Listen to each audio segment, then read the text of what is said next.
ओम नमो भगवते वासुदेवाय। जय श्री राम। क्या आप लगातार मेहनत कर रहे हैं फिर भी घर में पैसा नहीं टिकता? क्या परिवार में बेवजह क्लेश रहता है या बनते हुए काम आखिरी वक्त पर बिगड़ जाते हैं? शास्त्रों में लिखा है कि जब सारे रास्ते बंद हो जाएं तो पुरुषोत्तम मास का सिर्फ एक उपाय आपकी सोई हुई किस्मत को चमका सकता है। आज के इस वीडियो में हम जानेंगे पुरुषोत्तम महात्मा का पहला अध्याय, इसके श्रवण का पुण्य और सुख समृद्धि प्राप्ति, वो अचूक उपाय जो आपकी जिंदगी बदल देगा। पुरुषोत्तम मास, जिसे हम मल मास या अधिक मास कहते हैं, पहले अध्याय में बताया गया है कि जब इस महीने में सभी ने अपवित्र और जान करके इसको त्याग दिया था तो कैसे भगवान ने इन्हें स्वीकार किया। इस कथा के श्रवण से क्या पुण्य प्राप्त होता है, कैसे सुख और समृद्धि प्राप्त होगी, आइए इस कथा को प्रारंभ करते हैं। एक समय की बात है, भक्तों की सभी मनोकामना को पूर्ण करने वाले वृंदावन के स्वामी भगवान पुरुषोत्तम को प्रणाम करते हुए इस पवित्र कथा का आरंभ होता है। ओम नारायणं नमस्कृत्यं नरं चैव नरोत्तमं देवी सरस्वती व्यासं ततो जयमुदीरयेत्। भगवान नारायण, नर नरोत्तम, देवी सरस्वती और महर्षि व्यास का स्मरण कर यह कथा आगे बढ़ती है। कथे कहते हैं, ओम गणेशाय नमः। पवित्र नैमिषारण्य में अनेक महान ऋषि मुनि एकत्र हुए थे। वे सभी वेदों के ज्ञाता, तपस्वी, ब्रह्मनिष्ठ और परोपकारी थे। उनका उद्देश्य था यज्ञ के माध्यम से संसार का कल्याण करना, ऐसा ज्ञान प्राप्त करना जिससे जीवों का उद्धार हो सके। उसी समय सूत जी, जो कि महान कथावाचक और शास्त्रों के मर्मज्ञ थे, तीर्थ यात्रा करते हुए वहां पहुंचे। उनका स्वरूप अत्यंत दिव्य था। वे शांत, संयमी, भगवान के नाम में लीन और आध्यात्मिक तेज से प्रकाशित थे। सूत जी को देखकर सभी ऋषि आदरपूर्वक खड़े हो गए। उन्होंने उन्हें उत्तम आसन दिया और विनम्रता से निवेदन किया कि हे सूत जी, आप सब शास्त्रों के ज्ञाता हैं, कृपा करके हमें ऐसी कथा सुनाइए जो सारभूत हो, कल्याणकारी हो, हमें इस संसार रूपी सागर से पार लगाने वाला हो। ऋषियों की यह विनती सुनकर सूत जी प्रसन्न हुए और उन्होंने कथा प्रारंभ की। सूत जी ने बताया कि वे अनेक पवित्र तीर्थों की यात्रा करते हुए वहां पहुंचे हैं।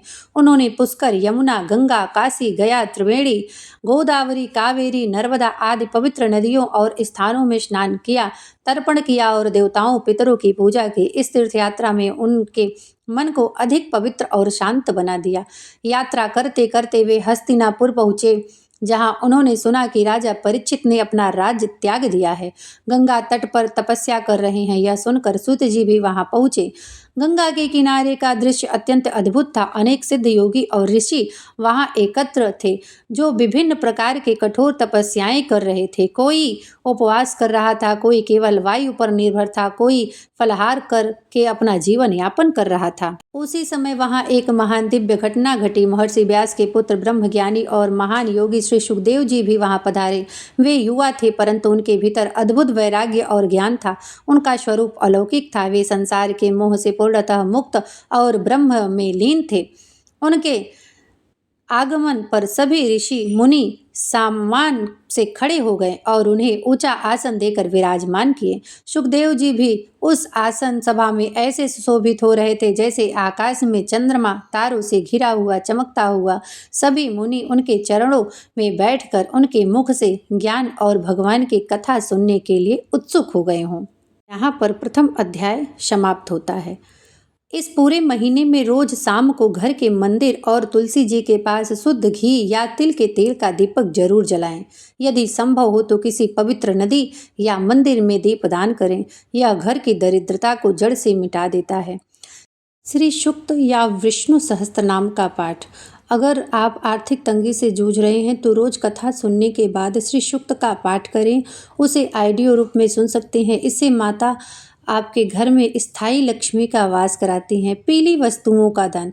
यह महीना देखिए भगवान विष्णु को समर्पित है, इसलिए विष्णु जी को प्रसन्न करने के लिए चने की दाल, केला या पीले वस्त्र, पीली पुस्तकें, श्रीमद् भागवत आदि की आप दान कर सकते हैं, जिससे कि आपकी की होगी और धन के कारक बढ़ेंगे। भगवान विष्णु के सहस्त्र नाम होते हैं, जो भगवान विष्णु का सहस्त्र नाम है उसको आप श्रवण करें। अगर आप चाहते हैं कि भगवान पुरुषोत्तम की कृपा आपके परिवार पर बसे तो कमेंट बॉक्स में जय श्री कृष्ण या ओम नमो भगवते वासुदेवाय जरूर लिखें।